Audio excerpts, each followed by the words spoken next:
So as my wife Laura will tell you, photography is my passion. I want to start telling you about to insult a photographer. Compliment them by saying, wow, you must have a great camera. Really, is that what it's all about? Like the painter who must have a great easel, or the artist or the writer who has a great word processor or pen? Cameras, lenses, easels, paints, pens, words, these are all just tools. If I pick up a hammer and saw, said the blind man, would I be a carpenter? Definitely not, if you've seen my work. So what is photography all about? Like all visual arts, it's about seeing. Yes, it might be a pretty picture, but what makes it compelling? What draws the viewer into the work? It's definitely not the aperture or shutter speed or the megapixels of a digital camera. Again, these are all just tools. It's the craft of using the tools to best recreate the vision, what I, as an artist, saw and felt out in the field. But how do you learn to see? How can you develop that vision? Too often we point and shoot.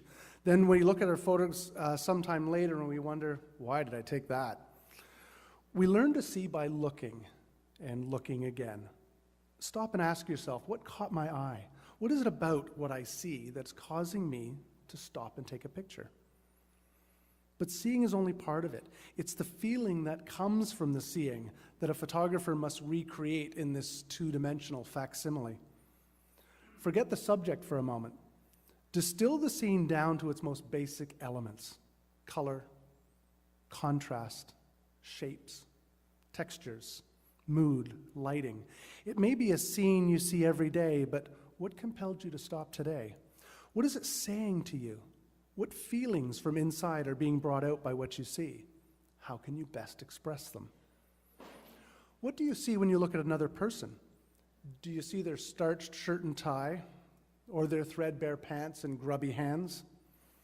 Are you seeing the person for whom they are, or just their book cover, ignoring all the stories contained within? One of the great difficulties of photography is that we always start with what I like to call a full canvas. Painters start with a blank canvas, as do poets and composers. Wherever photographers point to their cameras, the viewfinder is full of information. And with modern cameras that autofocus and auto-expose, we almost always have sharp, well-exposed images. They may not say anything, but they look good.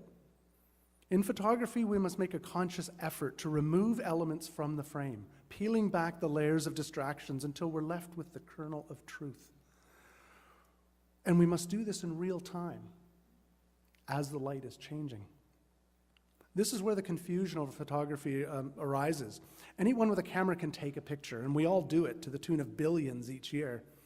But have we made a photograph? There's a difference. Taking is a compulsive act, and you leave nothing behind. Making, on the other hand, requires you to give something of yourself in the creation of something new. It's using the tools of composition to pull everything together at that decisive moment. The decisive moment that Henri Cartier-Bresson first introduced to us. So the other added thing is composition. Composition brings all the elements together, and that's that decisive moment as I was speaking of. When I teach workshops and courses, I instruct my students to shoot what they first see and then try something different. Look again. Try photographing the same subject, but from a completely different point of view. And while you're at it, use a different lens. Get closer. Try side lighting, backlighting. Find what works for you, then push the envelope into a new realm.